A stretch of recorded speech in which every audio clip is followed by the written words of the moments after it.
Are you in a situation where you're constantly worried about that, or are you just living life and come what Um, may? if you had have asked me that a month ago, I would tell you that I'm still worried all the time, getting less and less worried. So my strokes came at the end of 2016, and they were in response to I'd been in chronic heart failure for quite some time without realizing it. I went to 2 world championships like that.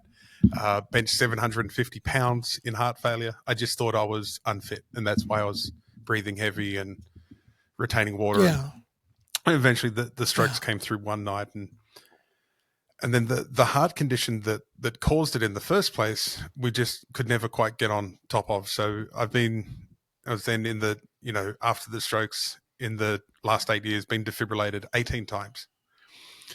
Yeah. So wow, and more than anything, that's tiring because they put like a few hundred joules through your body, through my body. And I'm like, heart stops for a couple of seconds and then, but starts beating a rhythm. All good.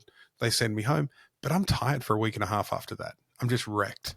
yeah, And so I had this constant just dragging through, and developed PTSD in response to it. My former career in sure, counseling, and then it was just built up over time, which I think is most PTSD. Is just one drop. Which drop actually made the overflow? One yeah, of those yeah, situations, and so I just found myself incredibly anxious all the time about what my heart was doing, and I was always going, "How well? What's the heartbeat right now? I wonder." And then I'd be taking my pulse, and it yeah. was just always on, and that pesky little hypervigilance.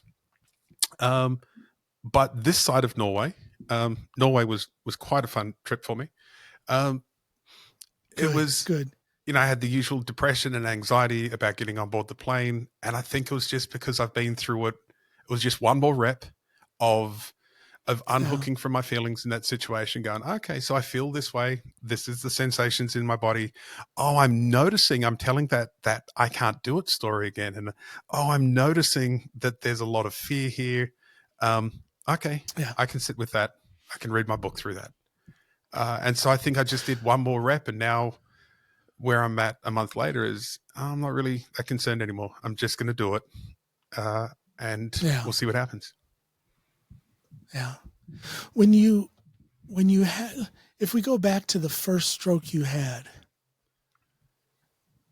was it such that, because some people, I've heard some people give accounts of what it feels like to experience that, and some of them say that they don't know what it felt like before or during, but afterwards, almost like they come back to consciousness, to the here and now, and then they Yeah. feel and Yep. observe whatever. But some people say they felt something coming, and then they felt something happen, and then they felt something during the whole thing, Yeah. I didn't. and felt something afterwards. Which one is Those ones where you? you feel something happening tend to be from hemorrhage strokes. So when a blood vessel bursts, and so there's other receptors that can alert you to there's a physical sensation going on. My strokes, they're all basically simultaneous. Were 5 clots implanting themselves. I literally I woke up out of bed, got out of bed, and just felt odd, and I said to my wife, something's not right. The way she tells the story is that I said it, there's something not right, and so I could Okay. hear myself and go, that's not my voice, that's not what's going on. When my wife did the fast test, which is the signs of stroke, in my head to this day, I believe I put 2 arms up, that when I smiled, my face was even. Mm, In my head, everything was as normal. And she goes, no, no, no, you put your right hand up, your left arm didn't move. You tried to pull your face up, yeah. one eyebrow came up, the other one stayed still. She said one half of my body Yeah. just melted like a wax candle. Yeah. Yeah.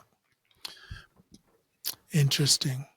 And it probably, I don't yeah. have a lot of fears when it comes to my health, but I hope that my way out of this life is not being paralyzed due to Mm, a stroke. I try to imagine what that would be like. And that's how my father-in-law went. He had a series of strokes which left him paralyzed on the left side. Uh, and to not be able to get about, Yeah. would be yeah, you see, I'm struggling to put it into words because the concept of that is just Yeah. yeah. Yeah. Well, God bless you. I'm glad you're on Me your too. feet, Me and too. I'm glad you're on your feet and going.